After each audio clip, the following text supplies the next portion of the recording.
أنا عندي سؤالي هو صحيح اللي بيصعب عليك بيفقرك؟ بمعنى يعني أنت صعب عليك حد فبتتعامل معاه بناء اللي هو صعب عليك، قلبك يا عيني اتقطع عشانه. بس هو لو حس إحساس إن أنت صعبت عليه برضو أنت بتوجعه، صح؟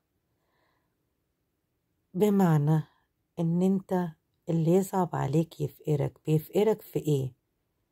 يفقرك ماديا ولا نفسيا ولا كل دوت؟ انتوا لو وقعتوا في نفس الموقف دوت بتتعاملوا مع الموقف ده ازاي؟ بتحسسوا اللي قدامكم اللي انتوا بتشفقوا عليه ولا من جواكوا ما بيبانش على براكوا؟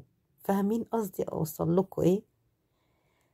لو قابلتوا الموقف دوت انتوا بتعملوا ايه؟ هستنى منكم الإجابة بسرعة.